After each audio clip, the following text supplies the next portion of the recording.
threw me and filled me with fantastic terrors never felt before.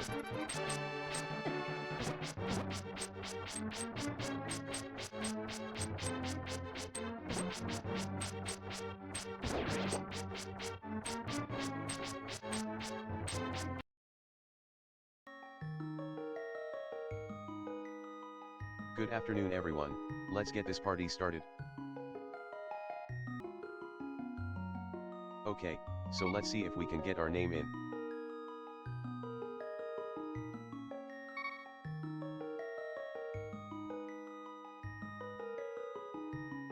Or something resembling it.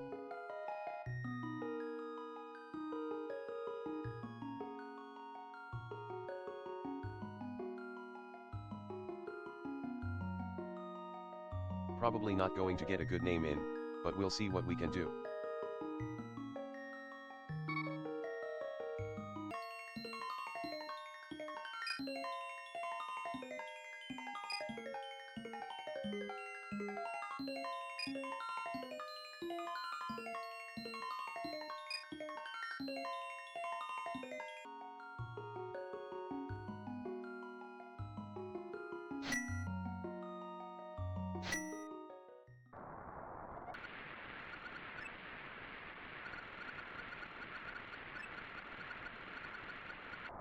Okay, we settle for that.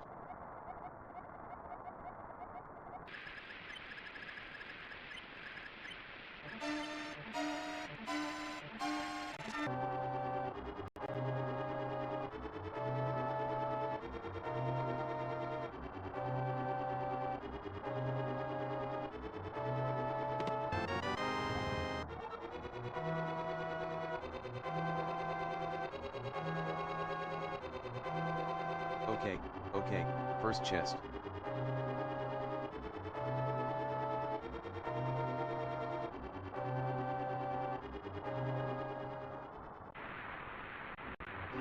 Has the lantern in it.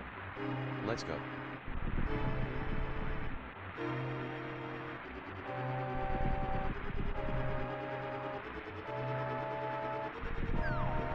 Okay. But.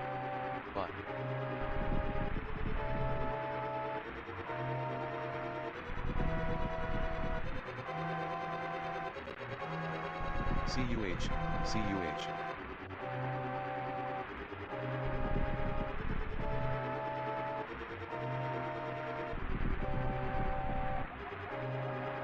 And now we head outside.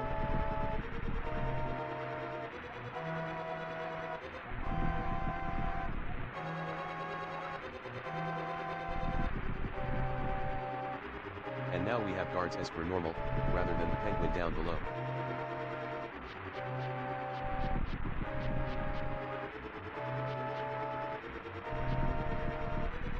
Alright, we don't have sword yet.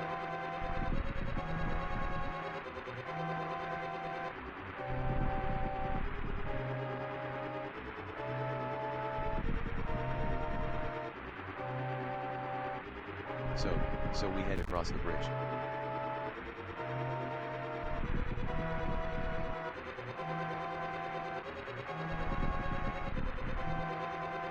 And try and get through here.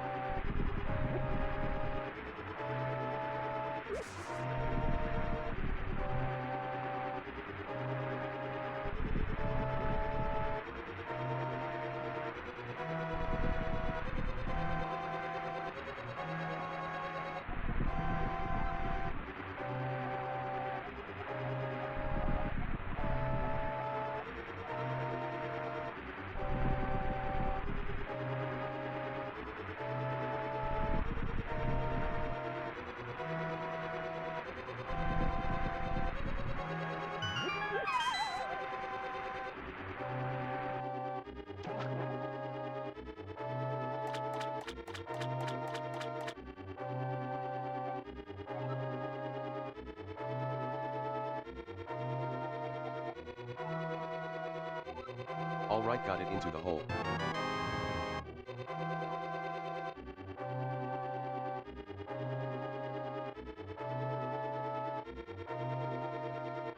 Now let's talk to our uncle and get a sword.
Okay, so we got those two chests.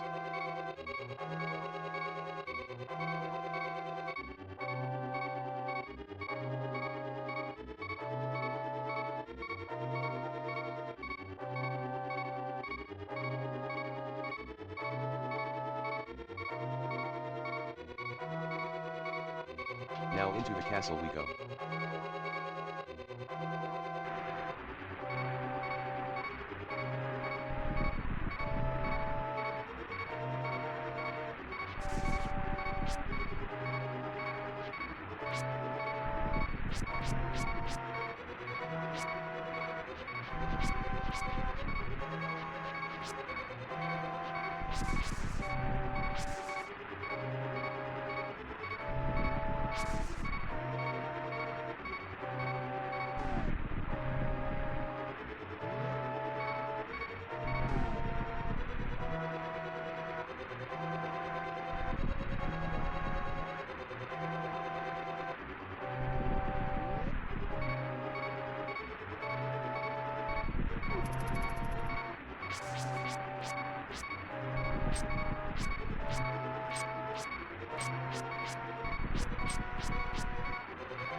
Alright, first step, we can do this.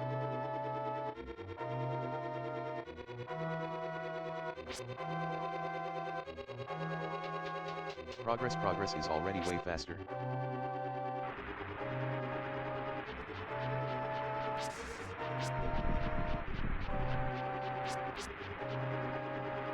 Oh, and apparently they started us in the castle.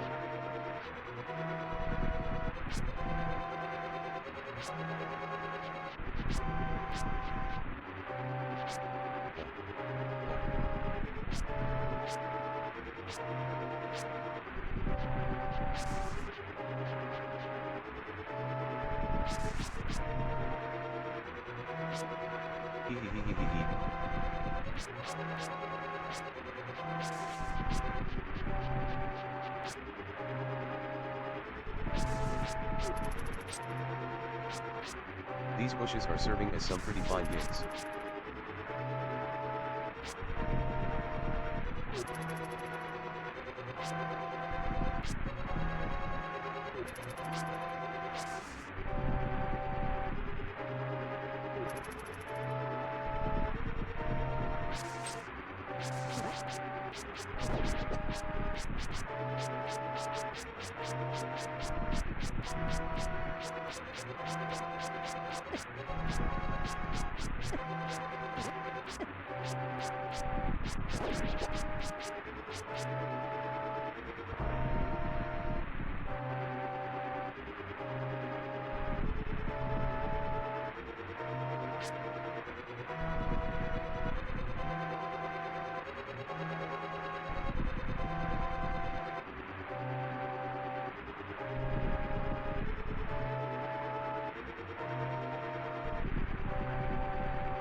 So close to being through the door.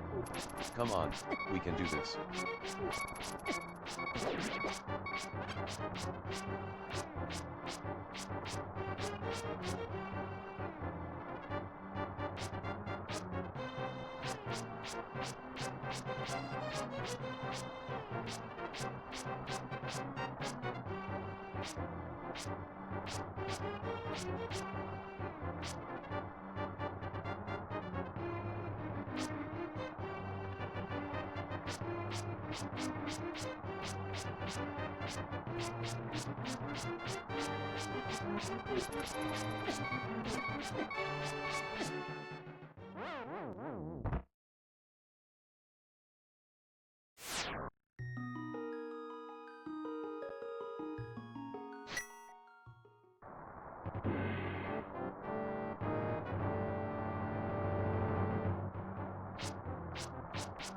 And we dial it.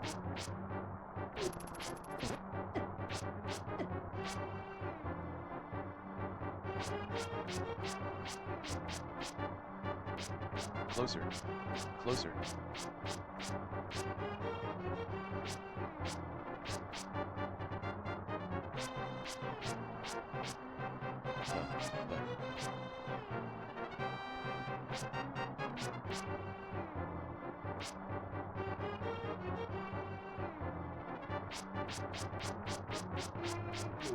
I'm learning new stuff about where you respawn if you die.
Okay, let's head down.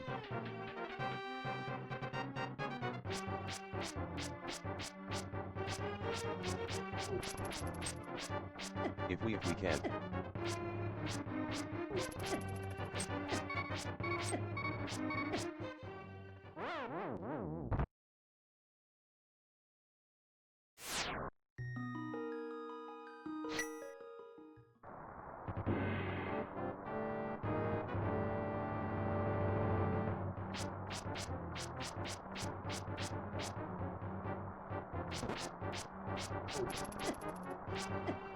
Okay, I wonder where they're gonna put us this time.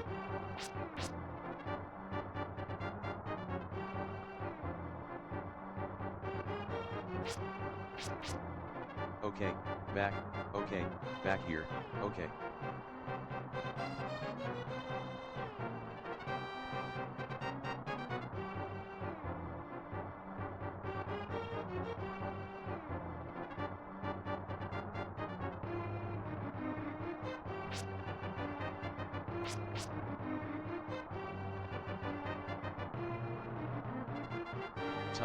Time that guy up.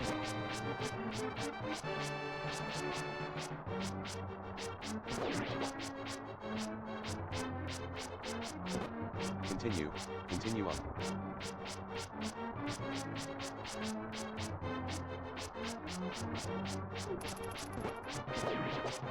Okay.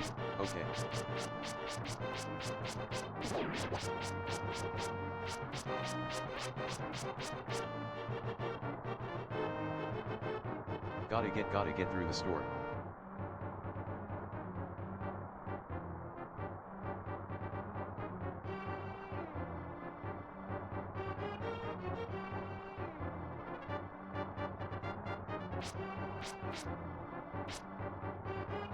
Ha ha ha.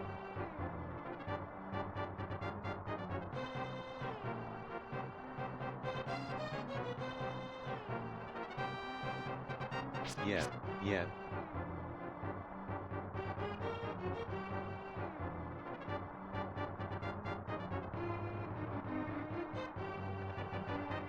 So we got full health, and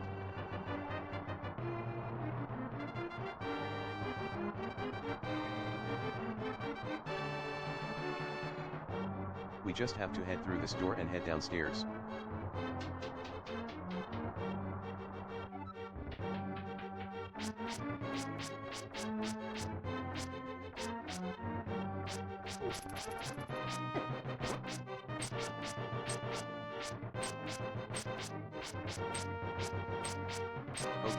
Okay, we're down the stairs.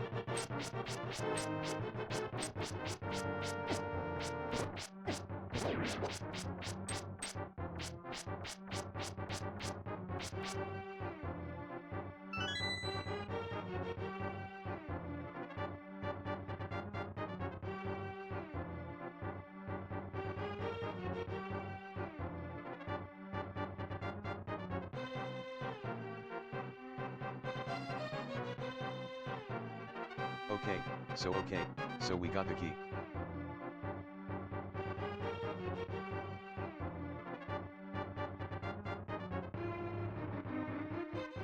Then we get this chest.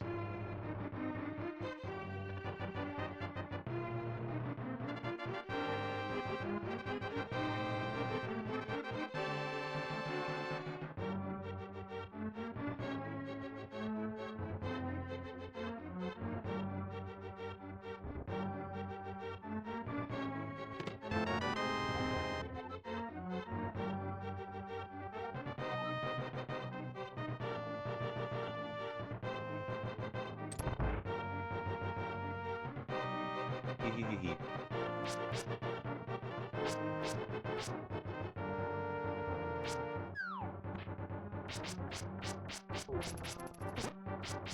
Alright, and there's our map.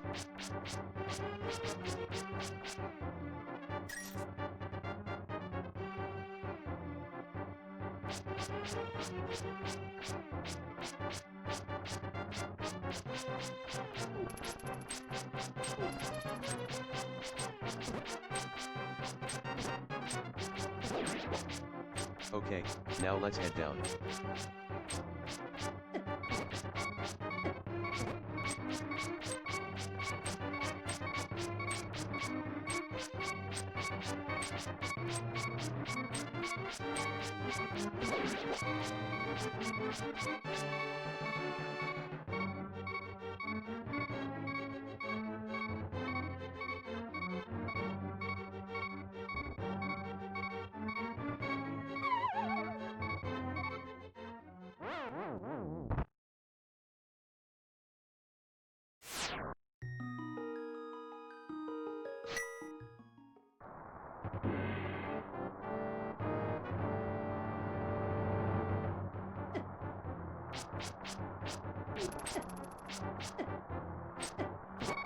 Okay, so there's cliffs to kill me.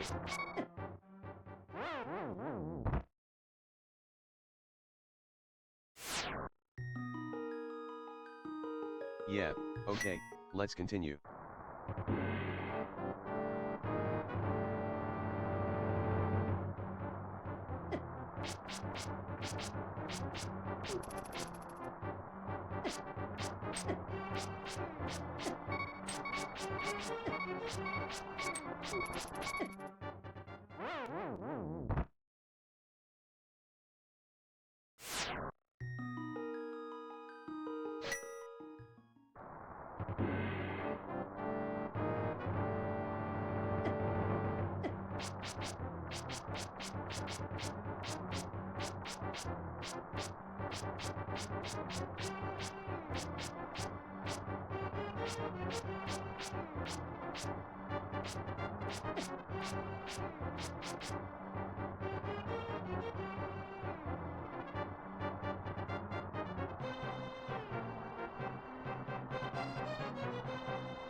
That was a good one.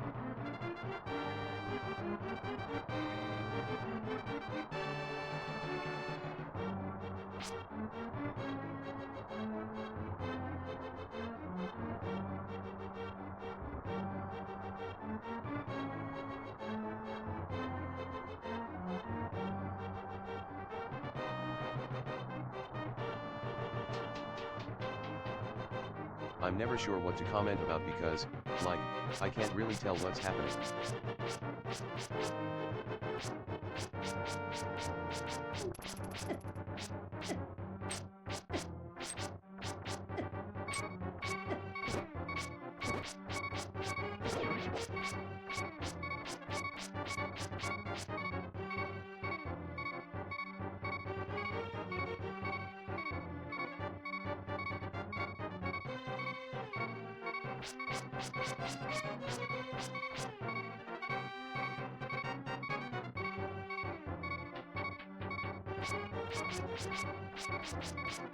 Alright, defeated that guy.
Kid.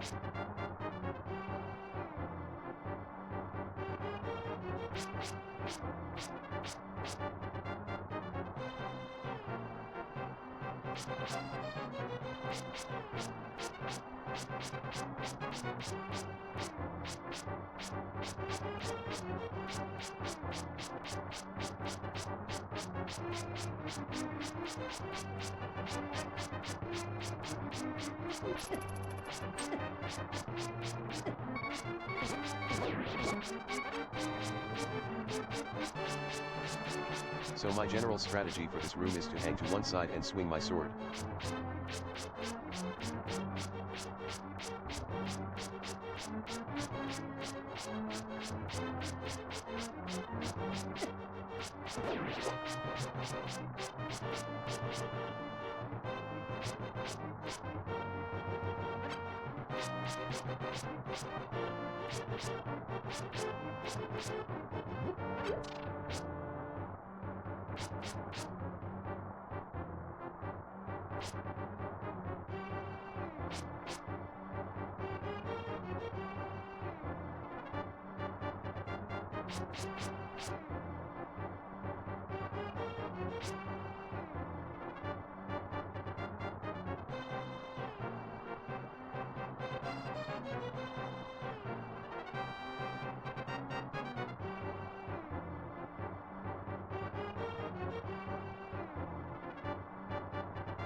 Sometimes it just feels like the enemies teleport around.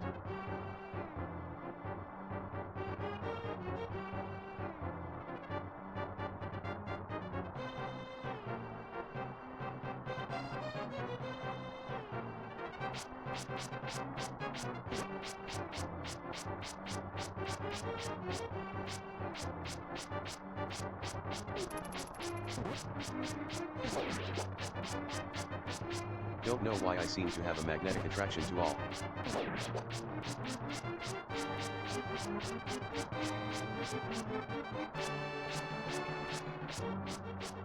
Oh, no, I made it through apparently.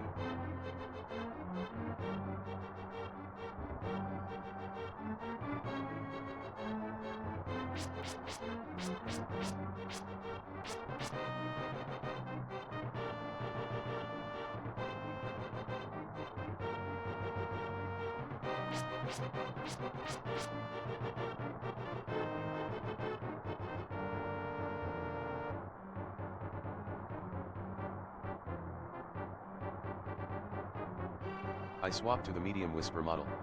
I think that might be slowing things down in terms of mod.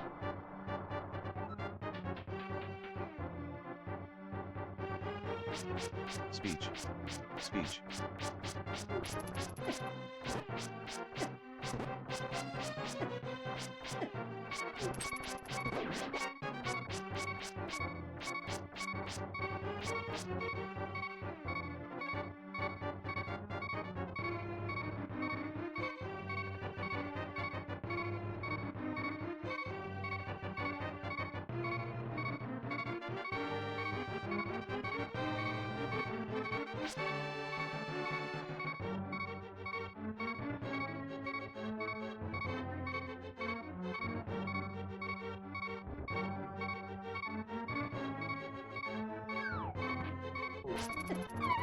That's why I think I tend to be like a room or two behind of like relevancy.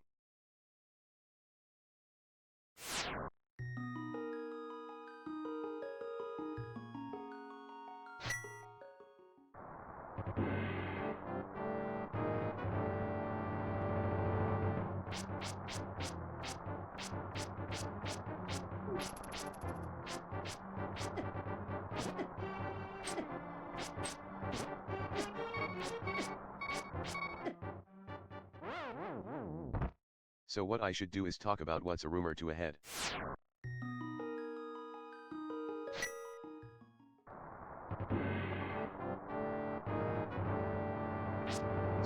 So let's get into the room at all.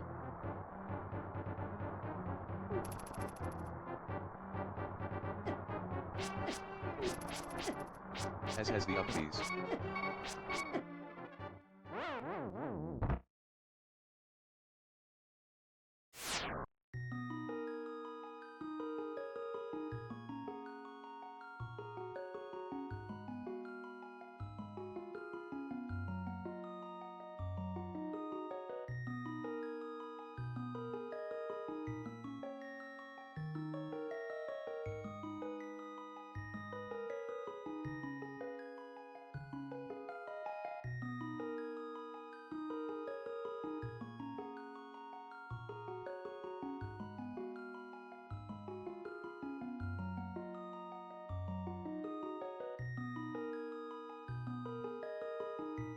I think I'm gonna try pulling something up and reading it.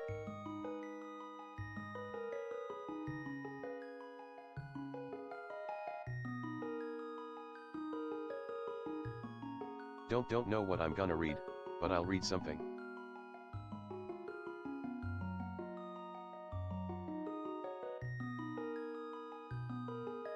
Just as an experiment.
Okay, so I pulled up a Mike's RPG Center Battle of Olympus manual.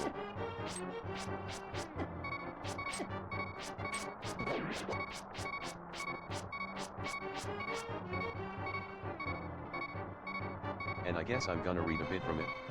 The legend. This is an ancient story of a time when men and gods lived together.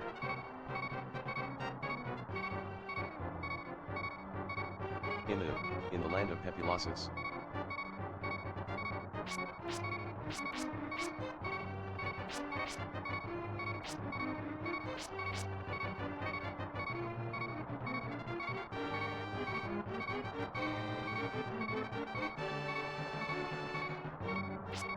In the land of Pepiloponus, there was a quiet peaceful village called Elias.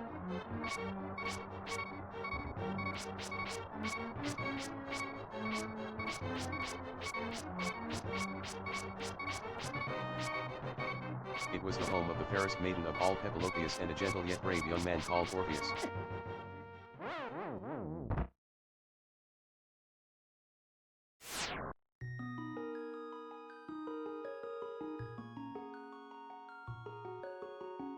Helen and Orpheus swore eternal love to each other.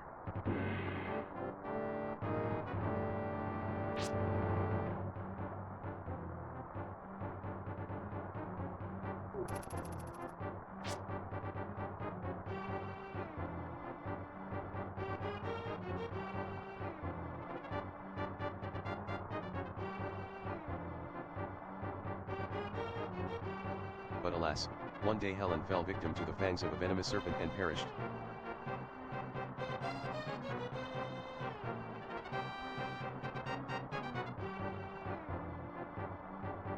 Orpheus grieved over her death.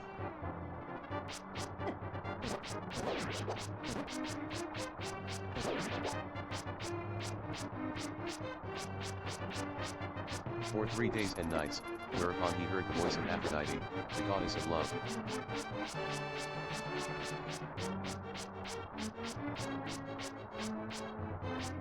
I have watched over your love and I know of the deep grief you now feel.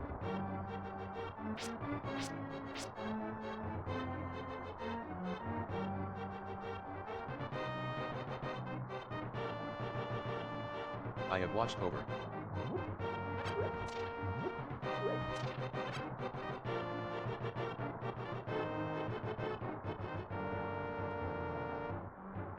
But do not give up hope. Oh no, was not really passed away.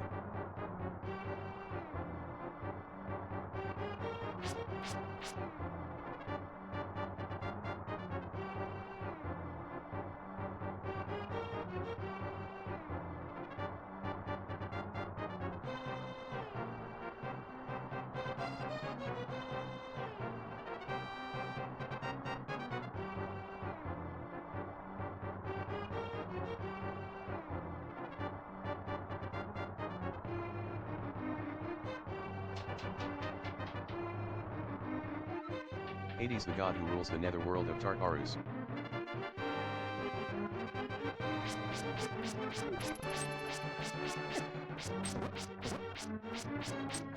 has taken away the soul of Helen.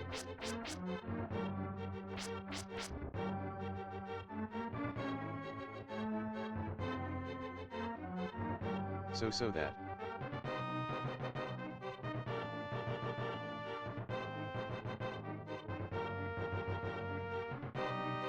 he can make her his queen.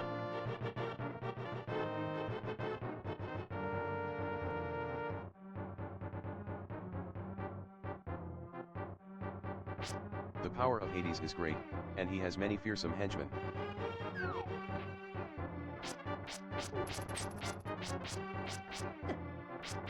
In Tartarus,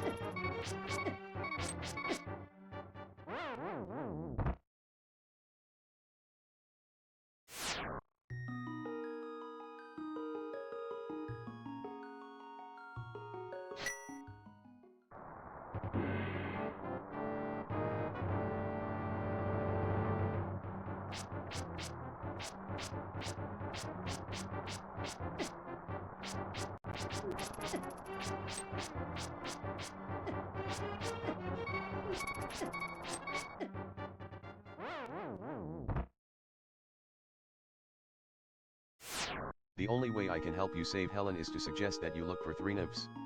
They will guide you on your way to Tartarus.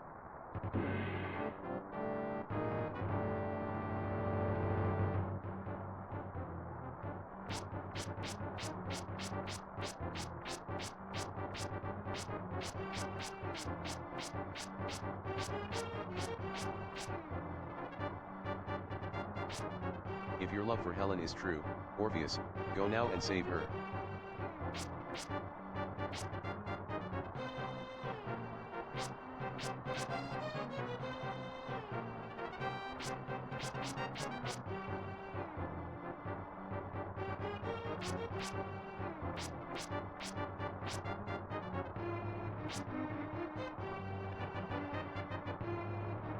As Orpheus set out on his quest to rescue Helen, your quest begins.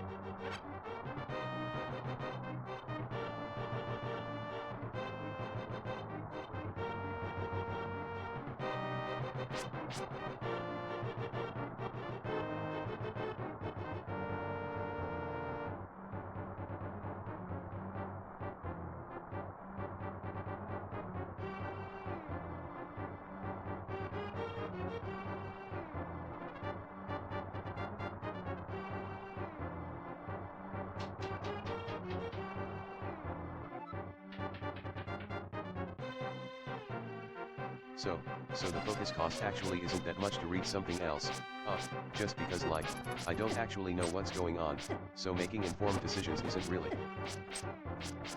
all that relevant a lot of the time.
Kit.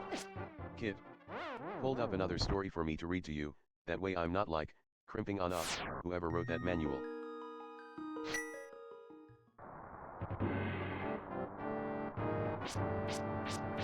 Once upon a midnight dreary, while I pondered, weak and weary, over many quaint and curious volumes of forgotten lore.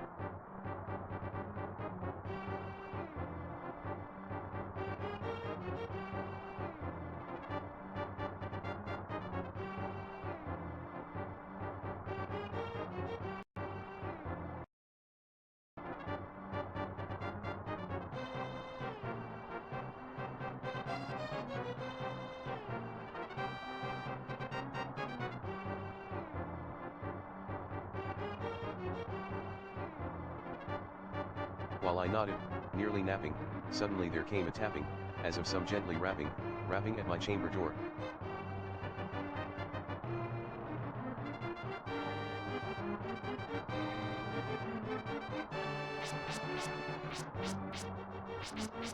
Is some visitor, I muttered, tapping at my chamber door, only this and nothing more.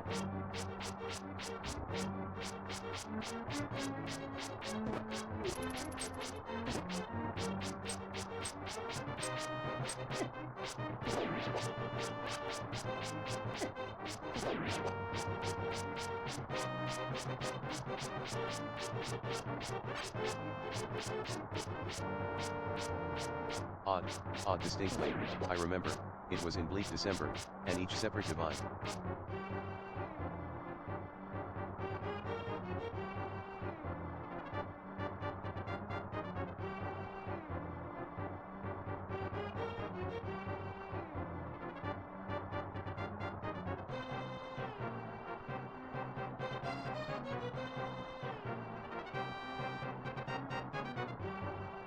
And each separate dying ember wrought its ghost upon the floor, eagerly.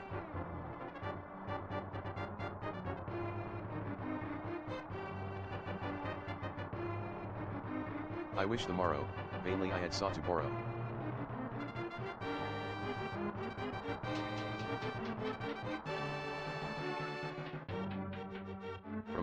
From my books.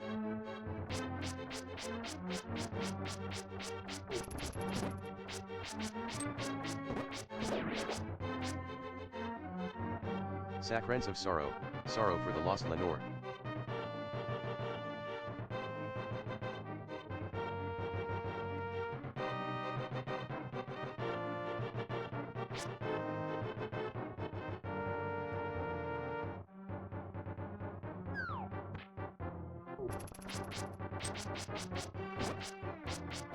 For the rare and radiant maiden whom the name angels named Lenore.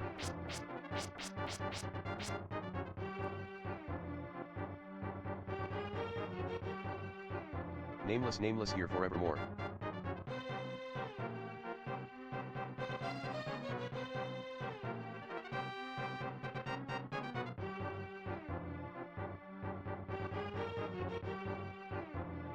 And the silk and sad uncertain rustling of each purple cordon.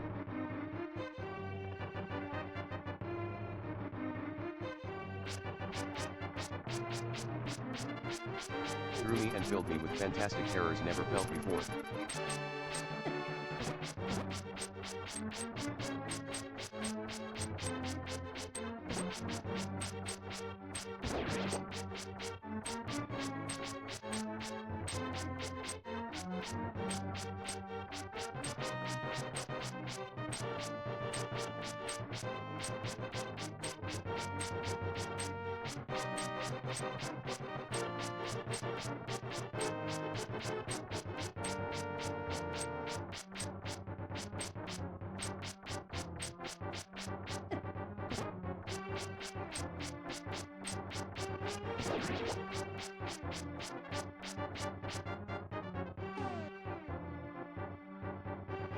So that now to still the beating of my heart I stood repeating to some visitor intr eating entrance at my chamber door, some late visitor entreating entrance at my chamber door.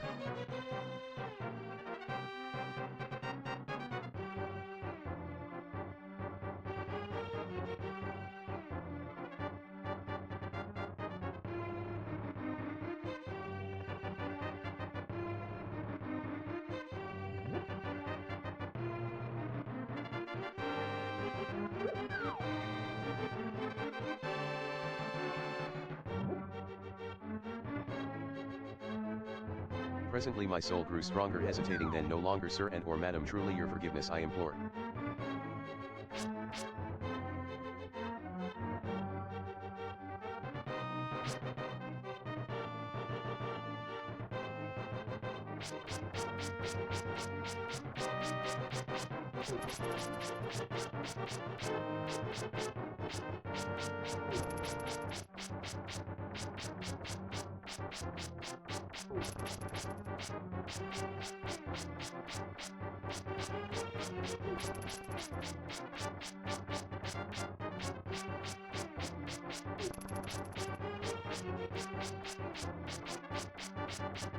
But the fact is I was napping, and so gently you came rapping, and so faintly you came tapping at my chamber door, that I scarce was sure I heard you.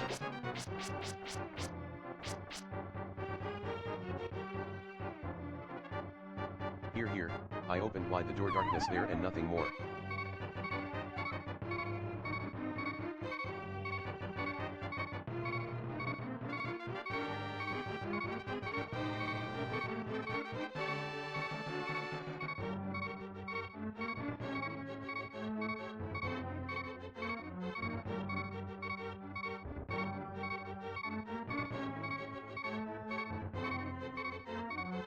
Oh, one heart.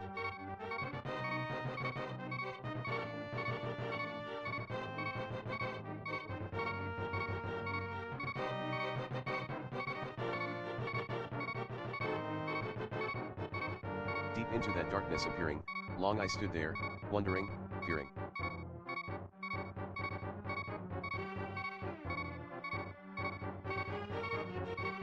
Doubting, dreaming dreams no mortal ever dared to dream before.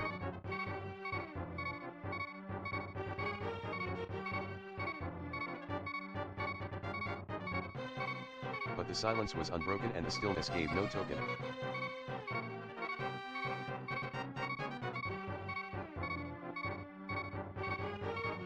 In the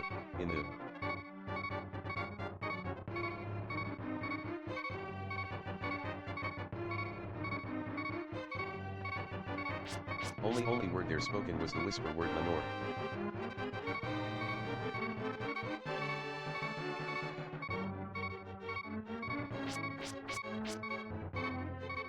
This I whispered and an echo murmured back the word Lenore, merely this and nothing more.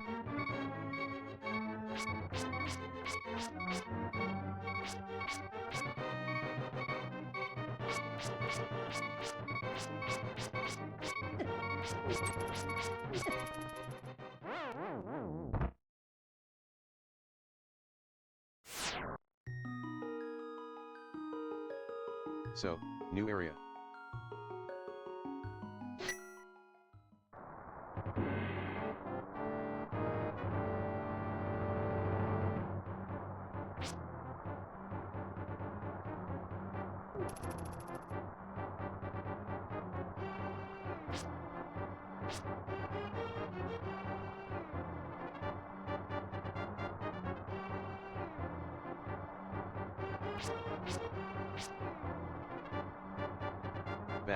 Back into the chamber, turning all my soul within me, burning.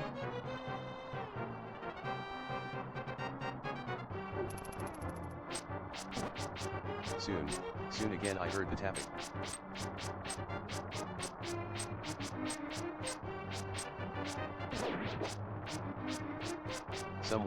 Somewhat louder than before.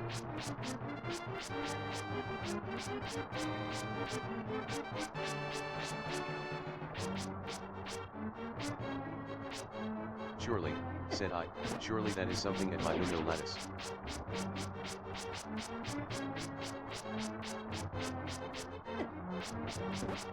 Let me see then what thread is in this mystery explored.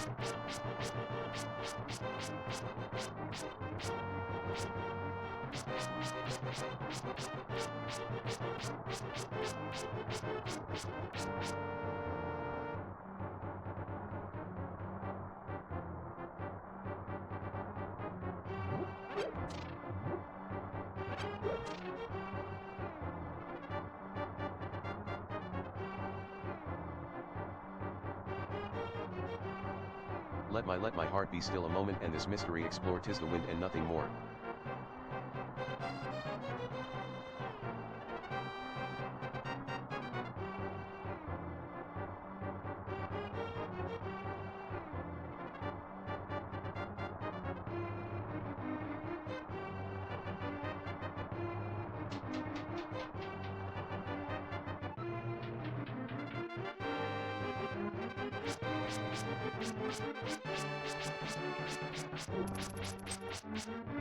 Open, open here, I flung the shutters, when, with many a flint and flutter, in there stepped the stately raven of the saintly days of yore.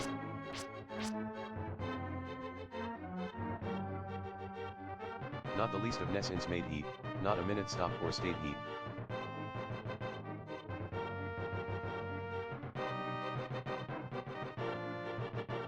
But with mane of lord or lady perched upon my chamber door.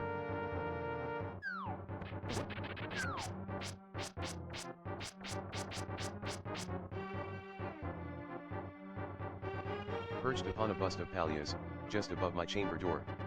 Perched and sat and nothing more.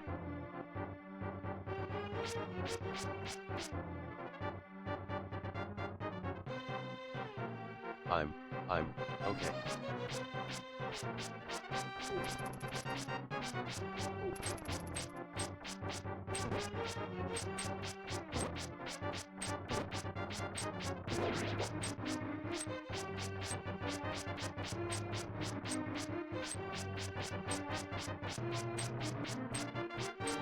Then this ebony bird beguiling my sad fancy into smiling by the grave and stern decorum of the continents at war.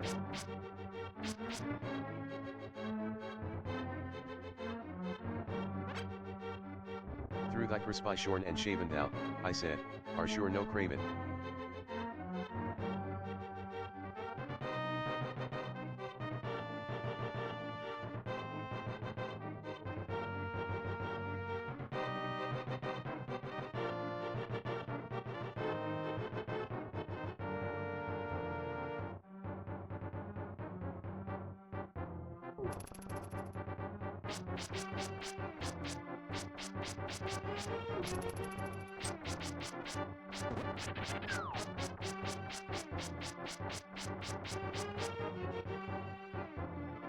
Ghastly, grim, and ancient raven wandering from the nightly shore. Tell me what thy lordly name is on the night's plutonium shore.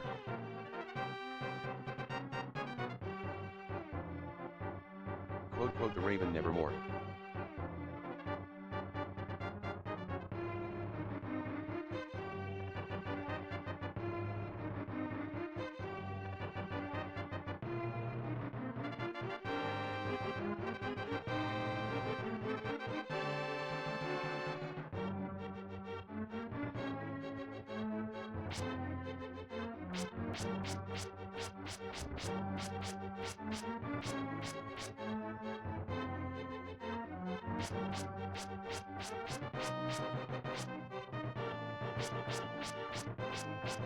Much I marveled this ungainly fowl to hear her discourse so plainly, though its answer little meaning, little relevancy bore.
For we cannot help agreeing that no living human being ever yet was blessed with seeing bird.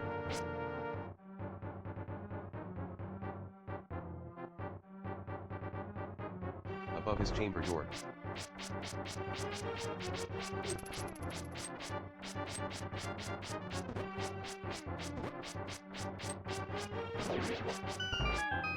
Bird or beasts upon the sculpted busts above his chamber door with such name as nevermore.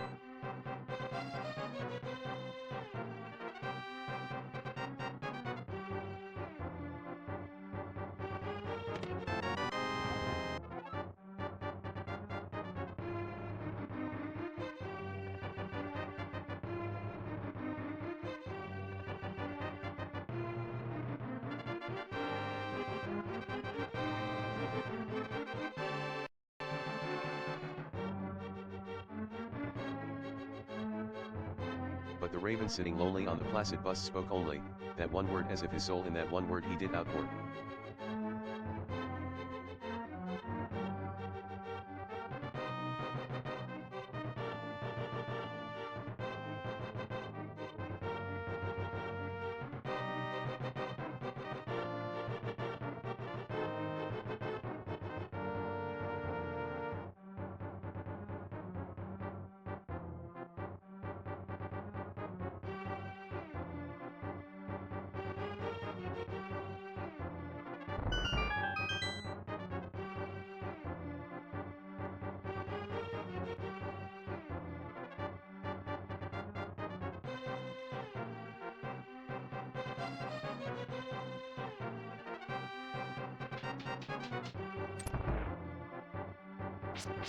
Nothing further than he uttered, not a feather than he fluttered, till I scarcely more than muttered, other friends have flown before. On the morrow he will leave me, as my hopes have flown before. Then the bird said, nevermore. Startled at the stillness broken by the reply so aptly spoken, doubtless said I what it utters is only stock in store.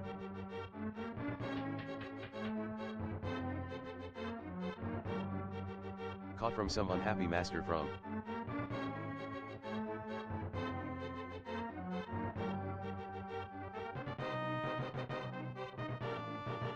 whom unmerciful.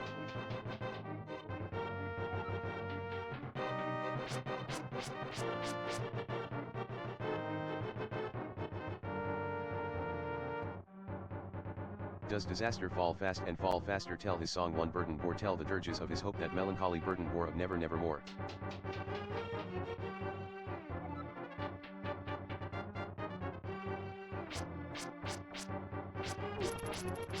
But the raven still beguiling all my fancy into smiling.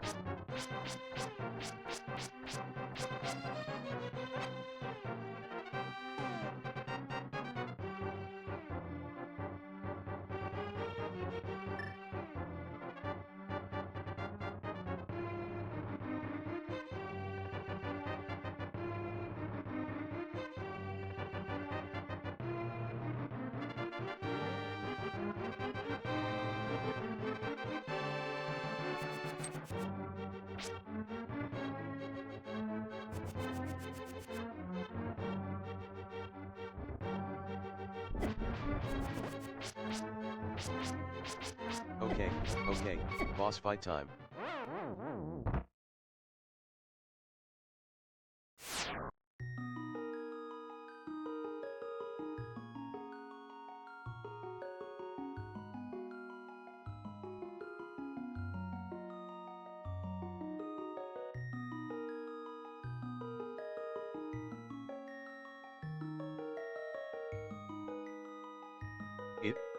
It went well.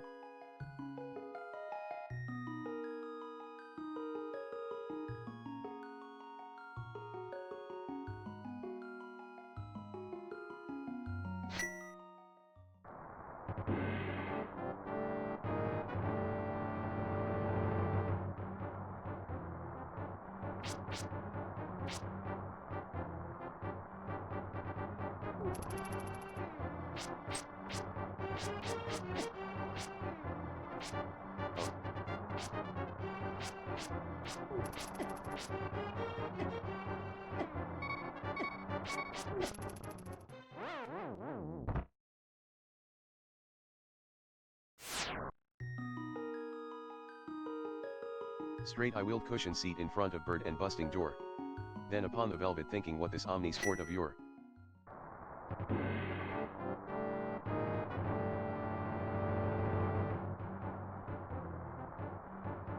What this grim, ungainly, ghastly, gaunt, and ominous bird of war meant in croaking nevermore.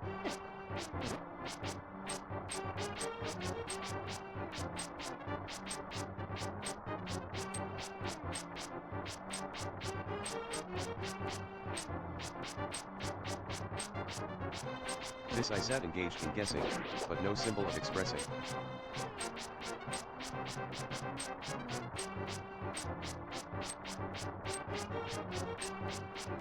To the pal whose fiery eyes now burned into my bosom's core.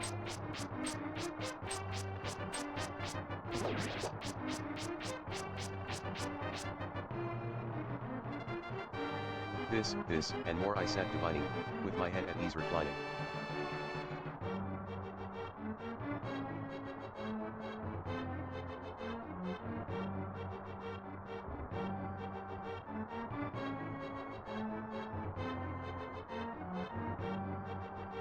On the cushion's velvet lining, that the lamplight gloated over, but whose velvet violet lining, with the lamplight gloating over, she shall press, ah, nevermore.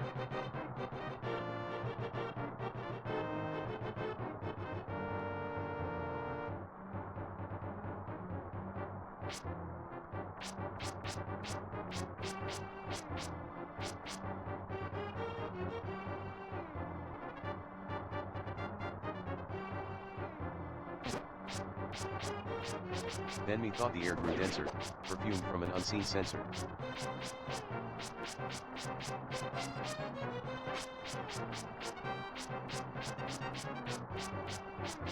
Strung by the seraph whose footfalls, trickled on the tufted floor.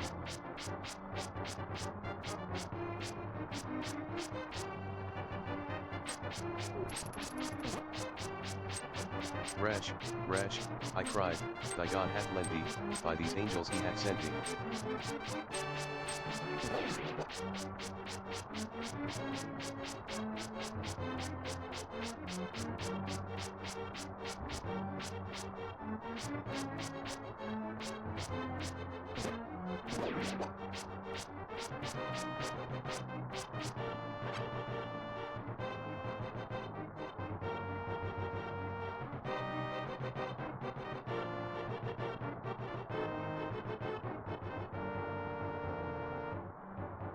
Respite, and nepenthe from thy memories of Lenore. Quaff this kind nepenthe and forget this lost Lenore.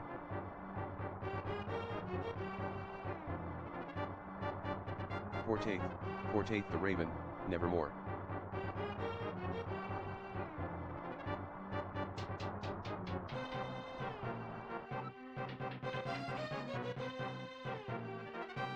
Prophet, said I, thing of evil, prophet still of bird or devil, whether tempter sent or whether tempest tossed, thee here ashore.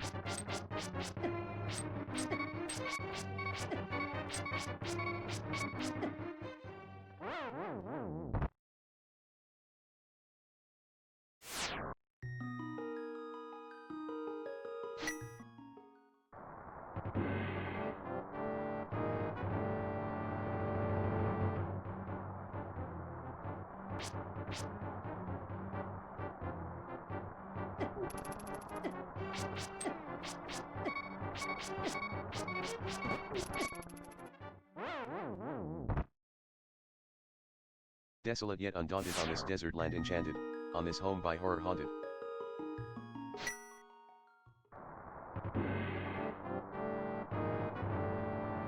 Tell me, truly, I implore.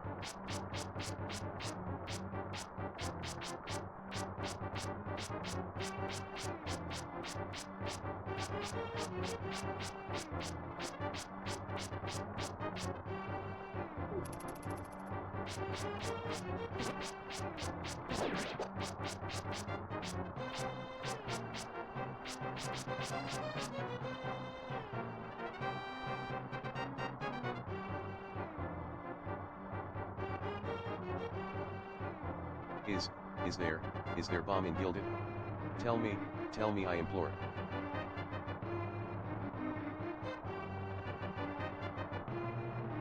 Coder the raven nevermore.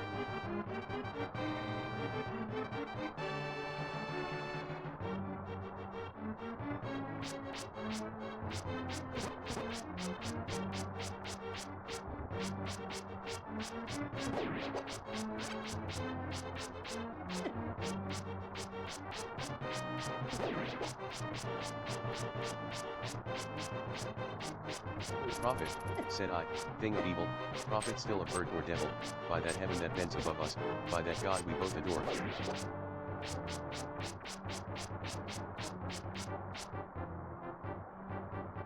Tell this soul with sorrow laden, if within the distant Aidenn, it shall clasp a sainted maiden, whose the angel's name Lenore.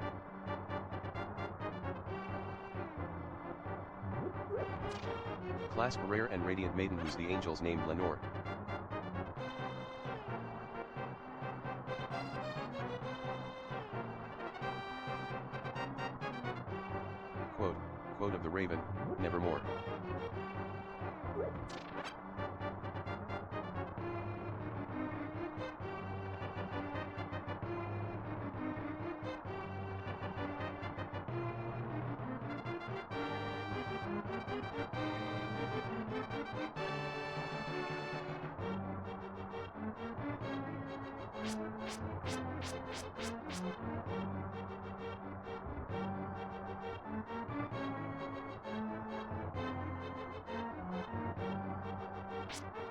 Be that word our sign of parting, bird, or fiend, I shrieked, upstarting.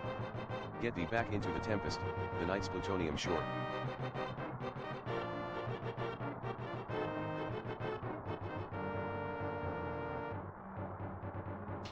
Leave no black plume as a token of that lie thy soul hath spoken.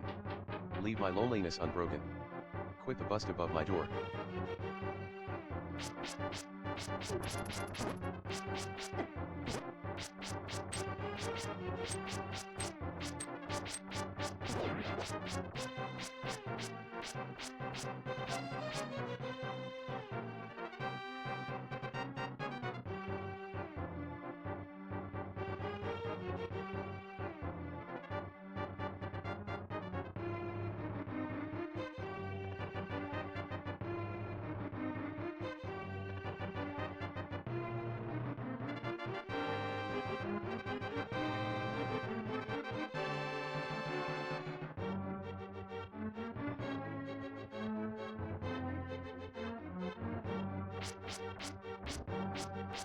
Take thy beak from out my heart and take thy form from off my door, quoth the raven.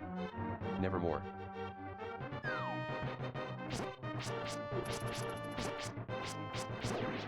And the raven never flitting, still in sitting, still in sitting.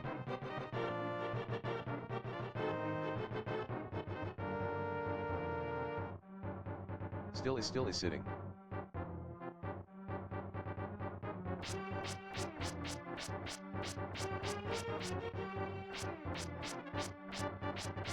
On the pallid bust of Pallas, just above my chamber door.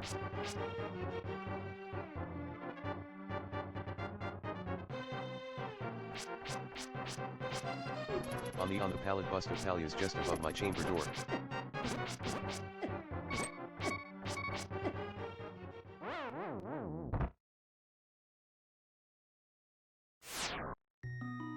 And his eyes have all the seeming of a demon's that is dreaming, and the lamplight over him streaming throws his shadow on the floor.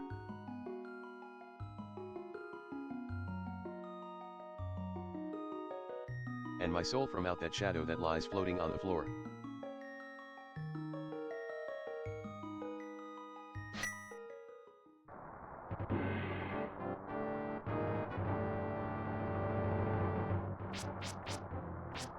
And my soul from that shadow that lies floating on the floor shall never be lifted.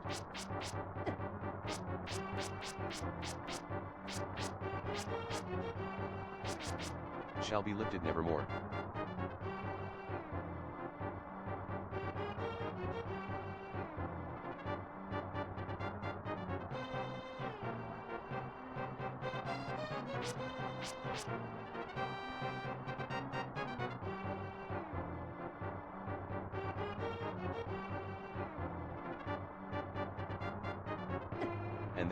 And that was the raven.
Gonna take a moment to pull up another story so I have more to say.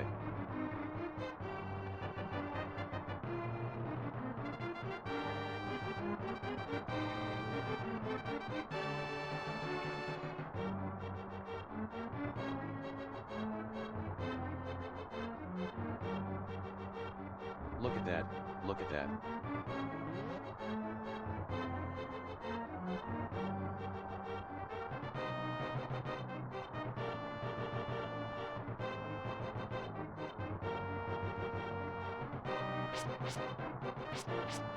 Ha ha ha.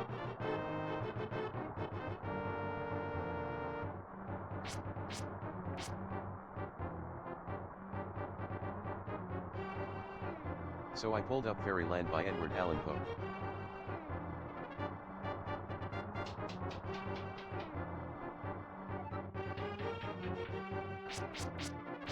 Dim veils and shadowy floods and cloudy looking woods whose forms we can't discover.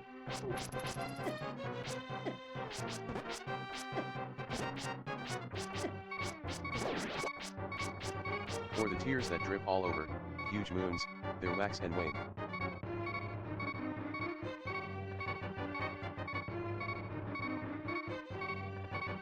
Again and again and again, every moment of the night.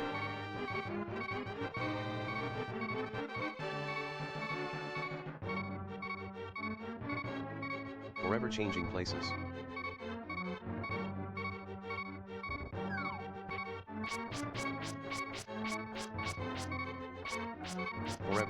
Forever changing places.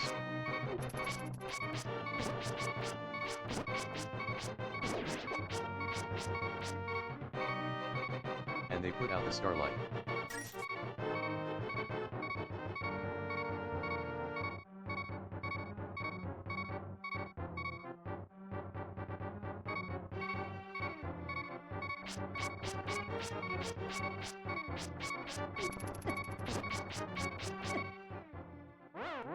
With the breath from their pale faces.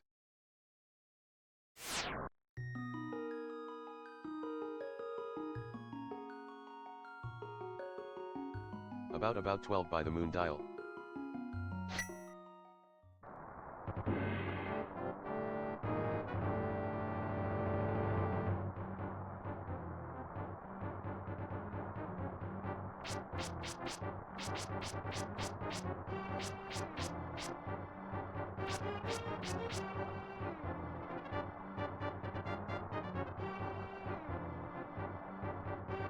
One more filmy than the rest kind which.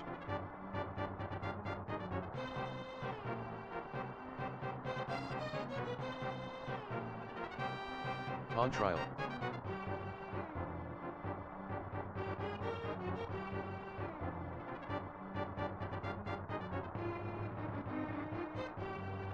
They have found to be the best.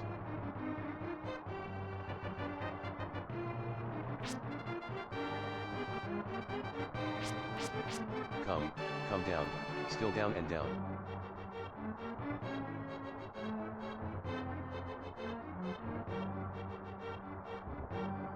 With its center on the crown.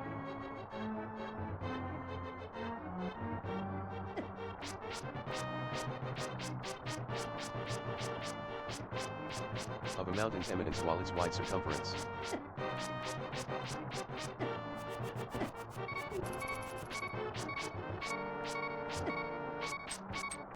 It is an easy drapery falls.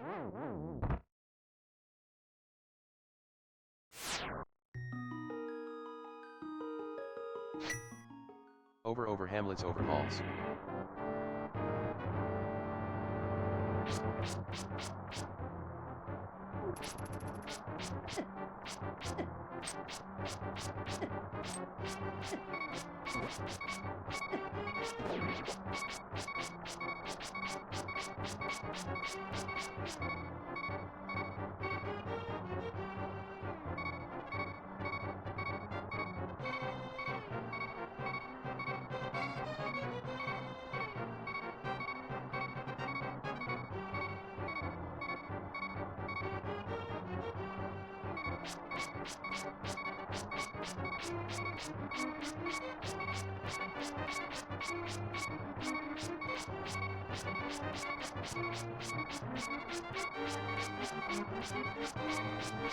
Whatever they may be, over the strange woods, over the sea, over spirits on the wing, over every drowsy thing.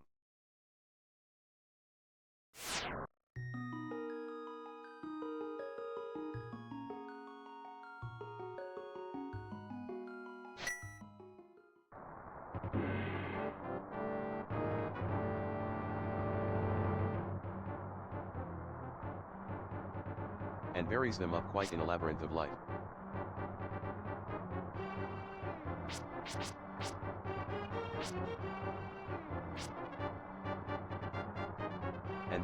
And then, how deep, in the passion of their sleep.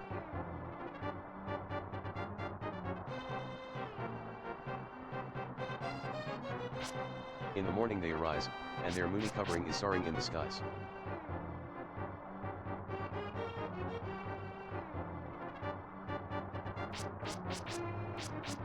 With the tempest as they toss like almost anything.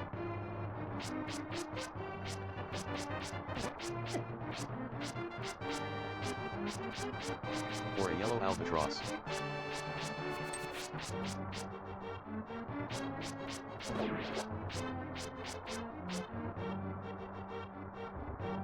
They use that moon no more for the same end as before.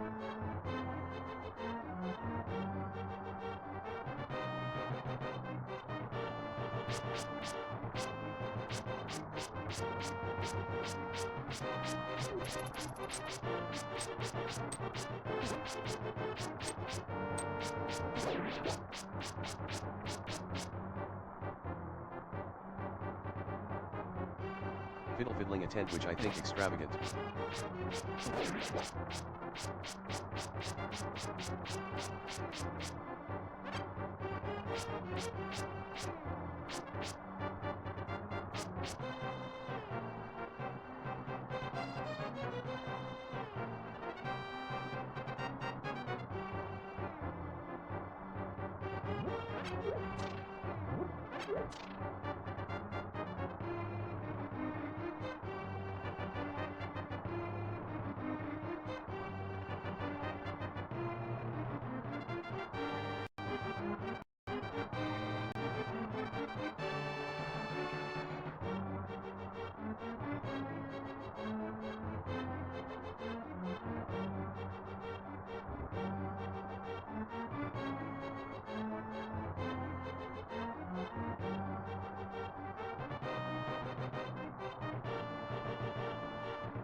Into a shower to sever.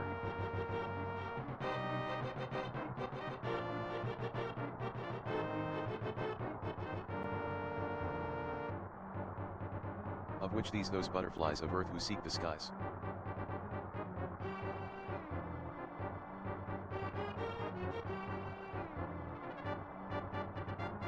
And so come down again.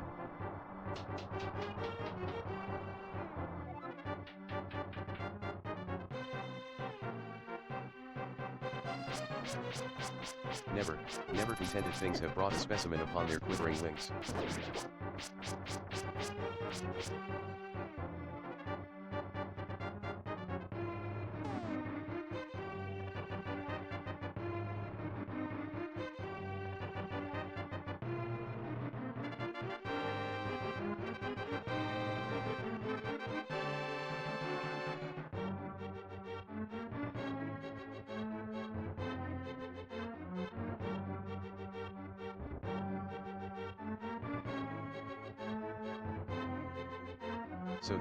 So that was fairyland. Let's find something new.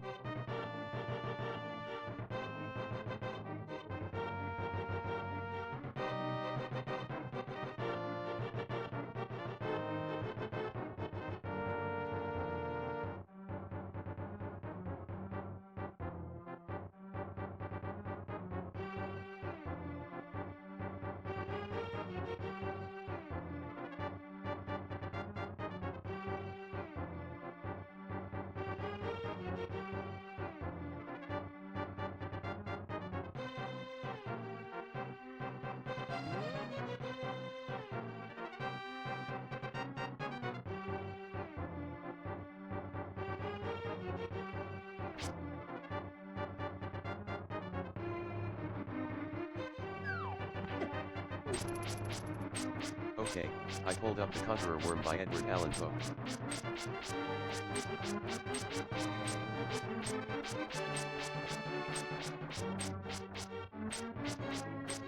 Lo, it's a gale of night.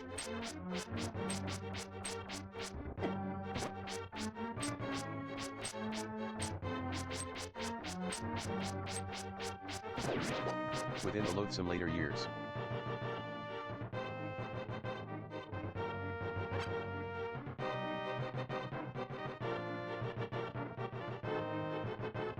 angel throng winged, but it had deed.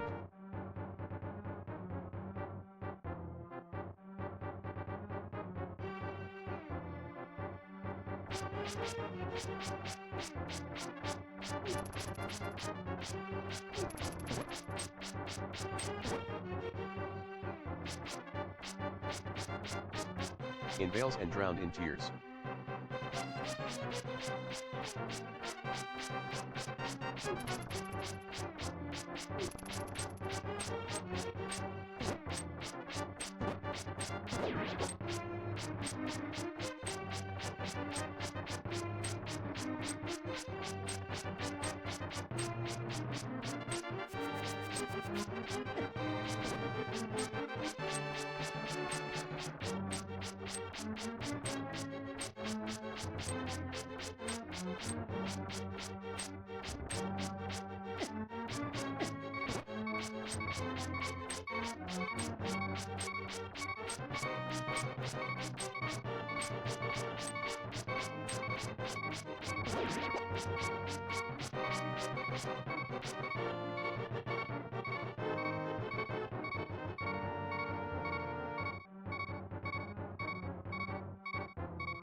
Sit in the theater to see play of hopes and fears.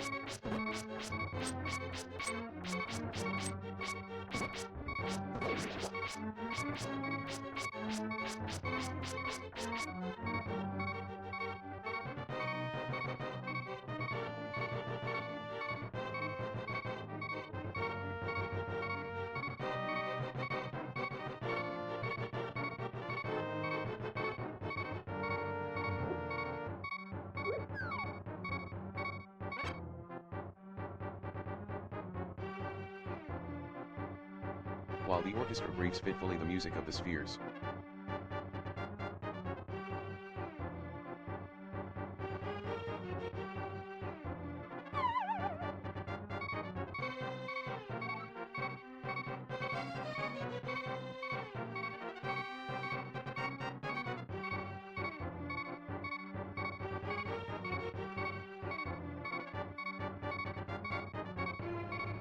Mimes in the form of God on high mutter and mumble low and hither and thither fly.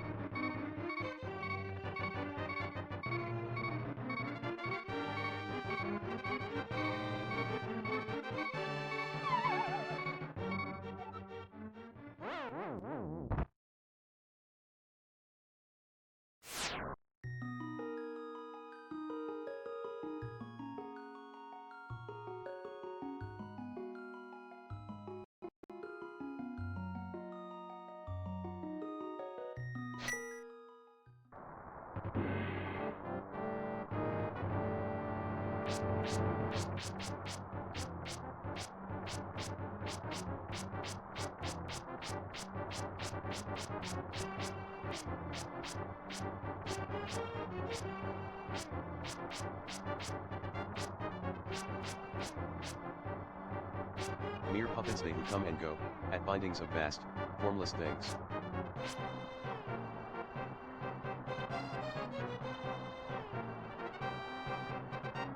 Shift the scenery to and fro.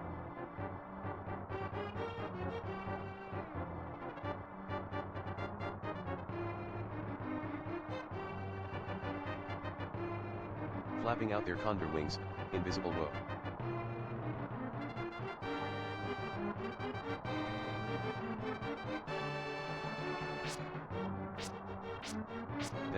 That monthly drama, oh be sure, it will not be forgotten.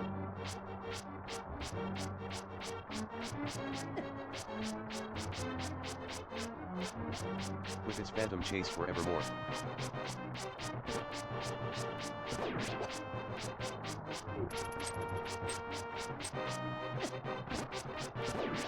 But by a crowd that sees it not.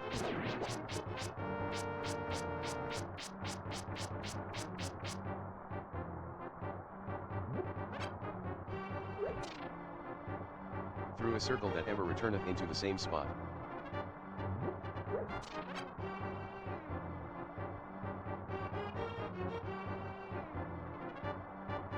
To the self same spot.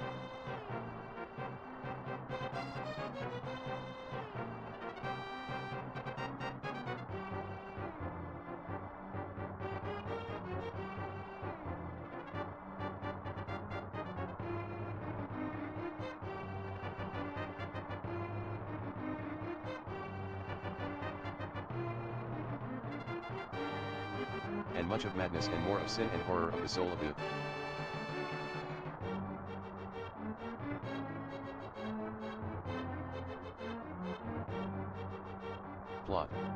plot.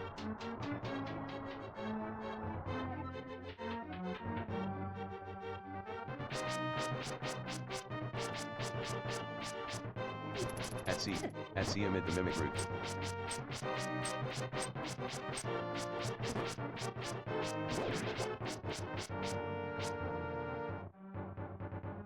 Crawling shape intrude.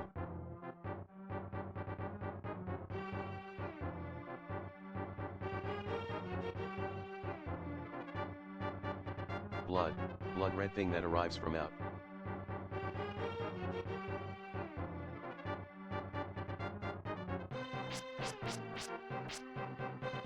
This the scenic solitude.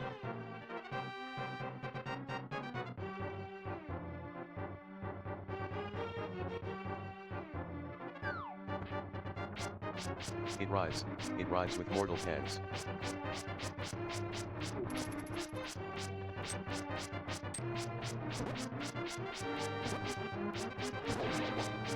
The mimes become its food, and seraphs sob at venom things.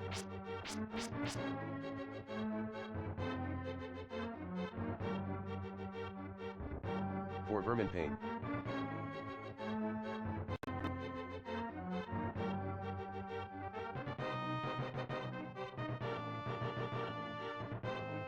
In human gore imbued.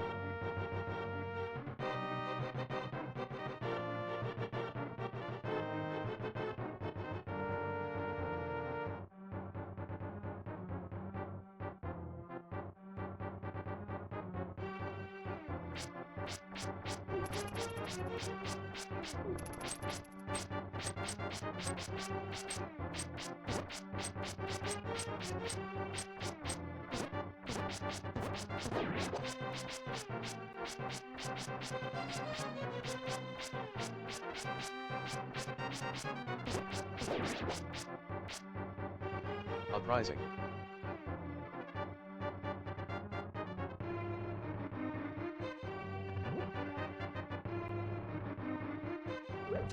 Unveiling a firm.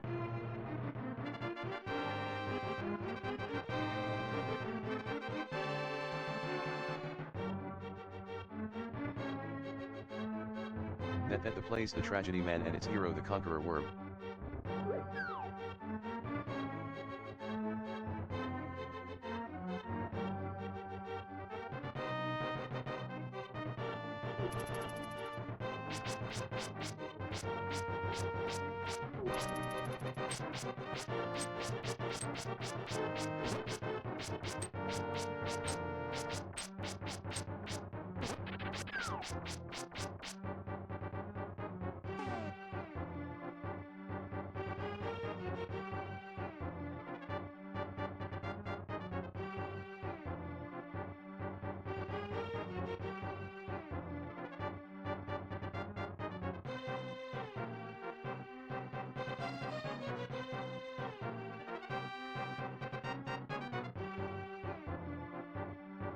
Okay, and let's pull up another one.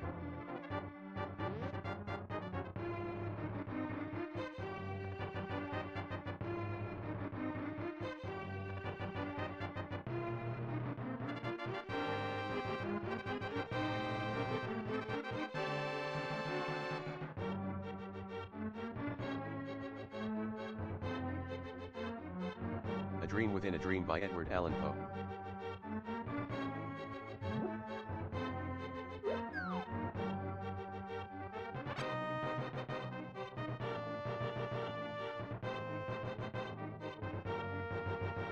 Take this kiss upon the brow and imparting from you now.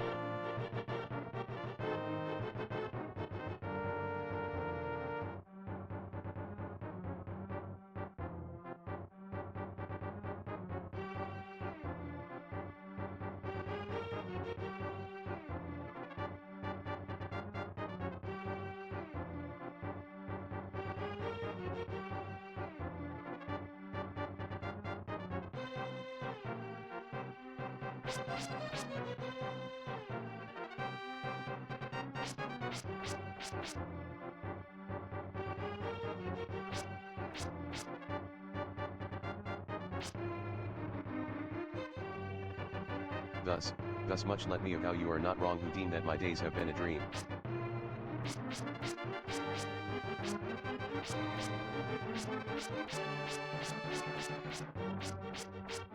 Yet, if hope has flown away, in a night or in a day.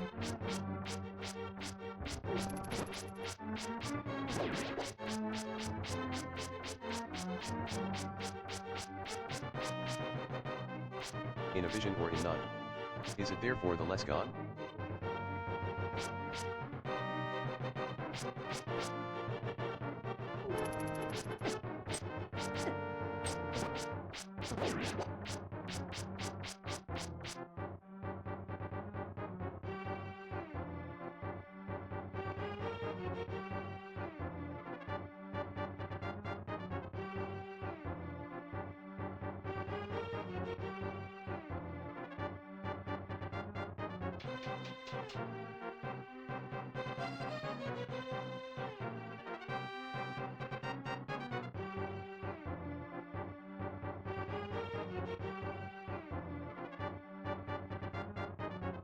All that we see or seem is but a dream within a dream.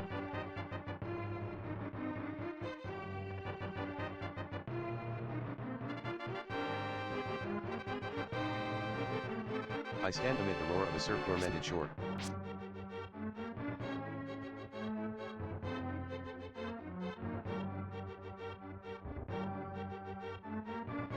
And I hold within my hand grains of golden sand.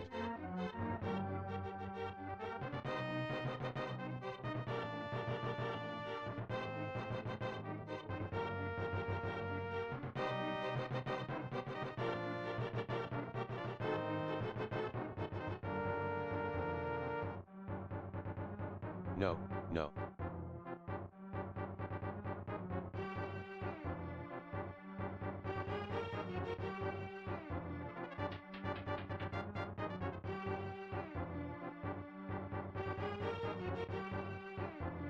Hat.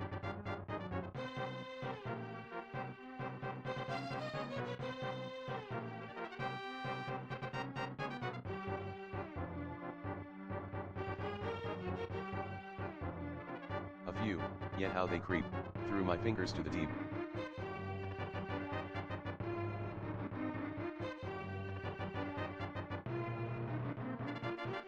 Why we?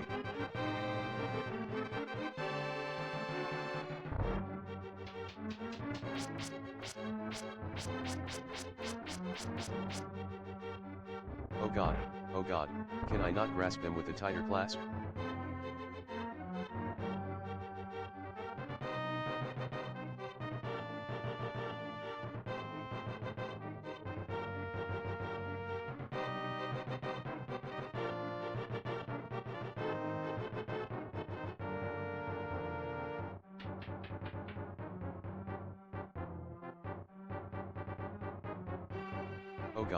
Oh God, can I not save one from a pitiless wave?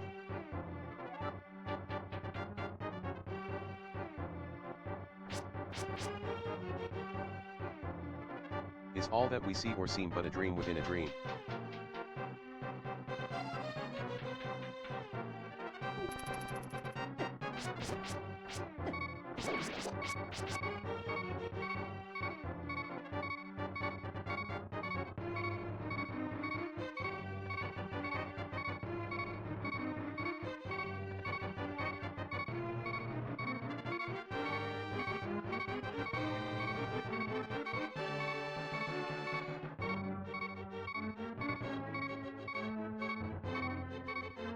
Okay, okay, boss fight time.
Ah, ah, shit.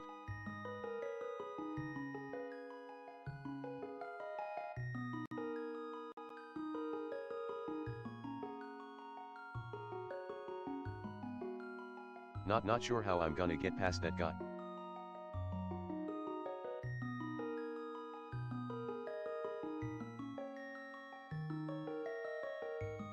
Ha ha ha ha.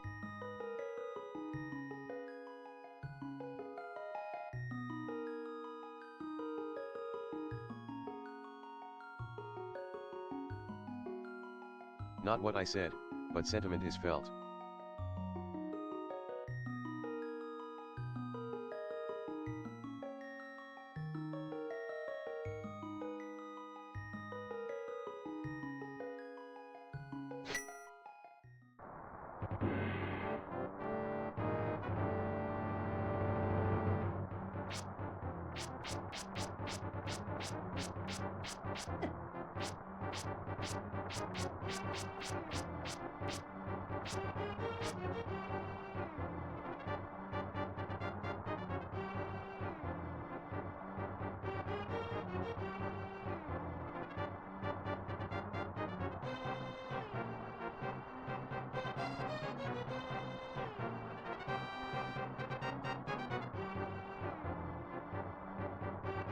Okay, okay, so next story is the sleeper.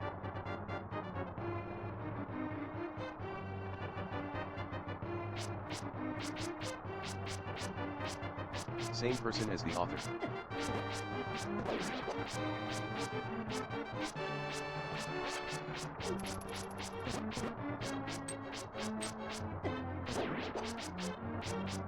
At midnight in the month of June, I stand beneath the mystic moon, in opiate vapor, dewy dim.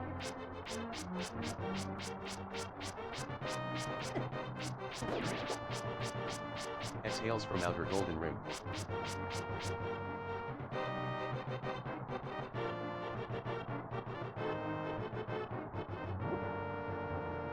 And softly dripping drop by drop.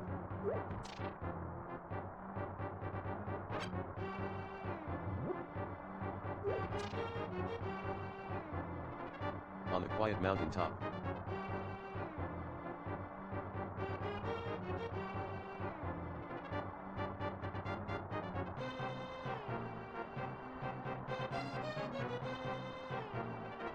On the quiet.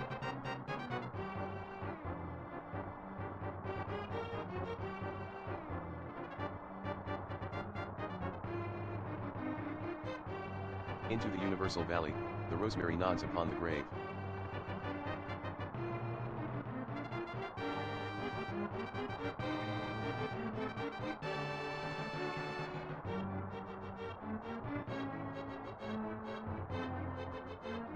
The lilies loll upon the wave.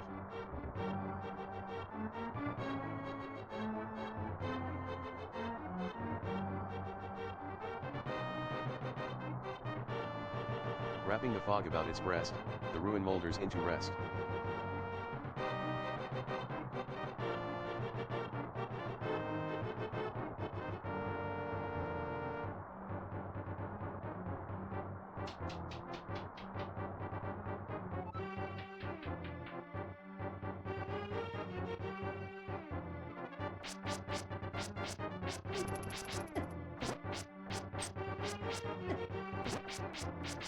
Looking like Leith, see, the lake a conscious slumber seems to take.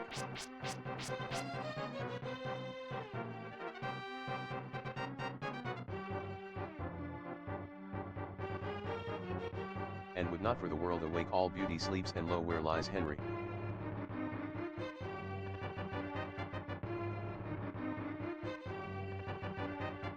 Within her destinies.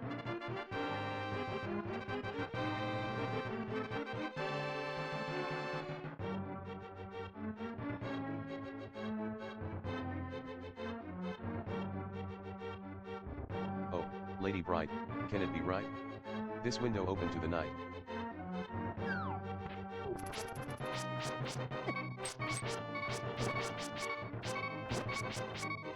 The wanton airs from the treetop, laughingly through the lattice drop.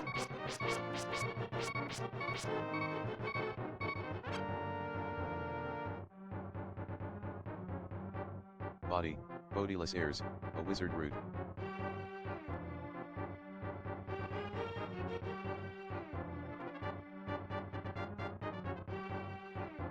Flint through chamber in and out.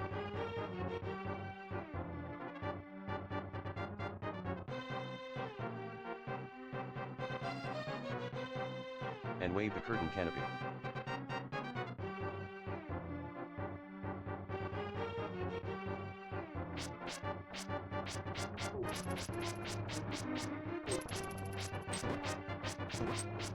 So fit, so fit.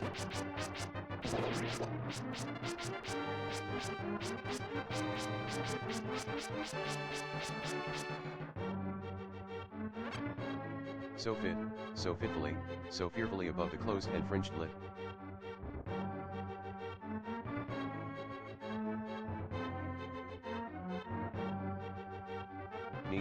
Neath which thy slumbering soul lies hid.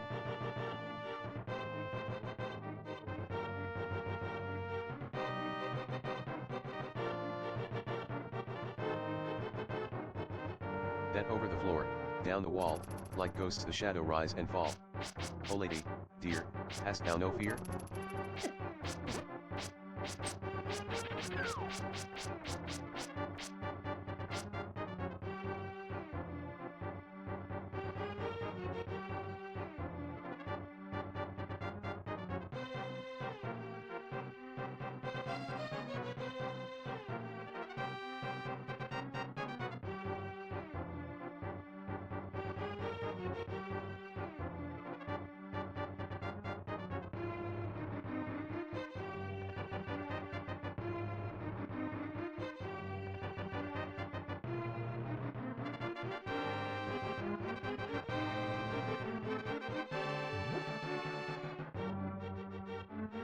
Why and what art thou dreaming here? Sure thou art come over far off seas. A wonder to these garden trees.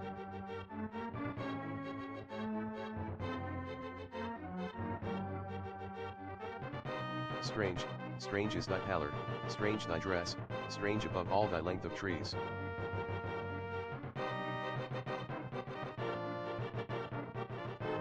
Length of tress.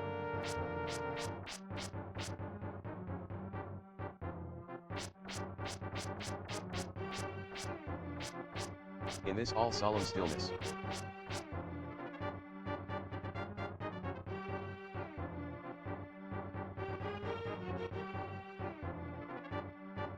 The lady sleeps, oh may her sleep.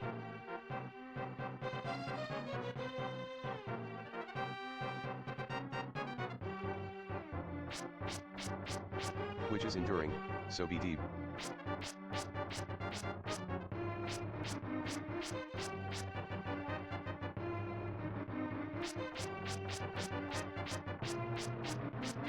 Heaven have her in its sacred keep, this chamber changed for one more holy, this bed for one more melancholy.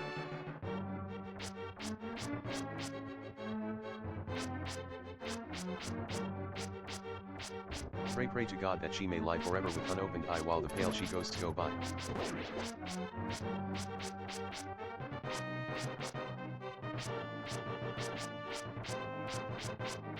My love she sleeps, oh may her sleep as if it's lasting, so be deep.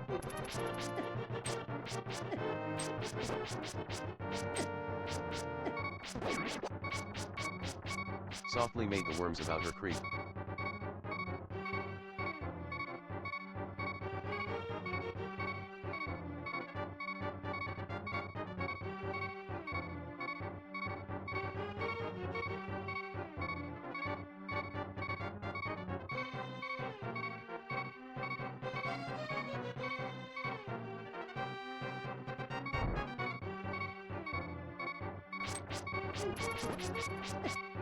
Far in the forest dim and old, for some may have tall vault unfold.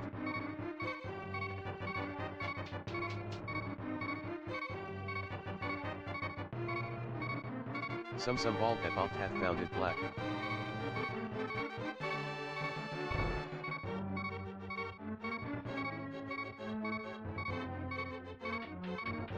Triumphant over the crested poles of her grand family funerals.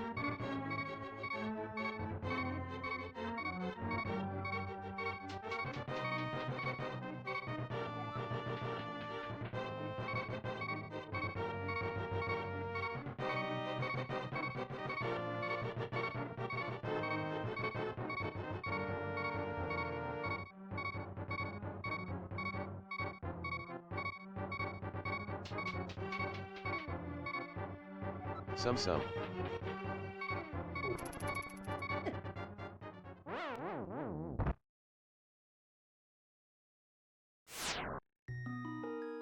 Help her remote alone, against whose portal she hath thrown.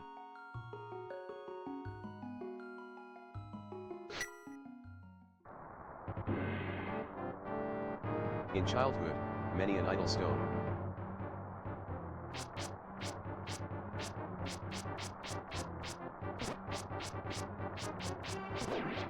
Some tomb from out whose sounding door.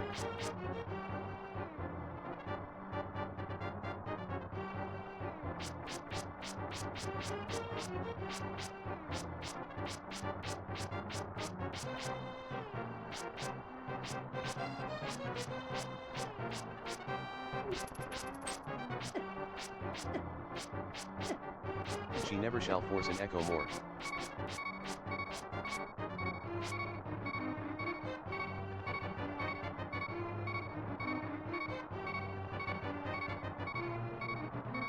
Thrilling to think, poor child of sin, it was dead who groaned within.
So I think I'm gonna end it there.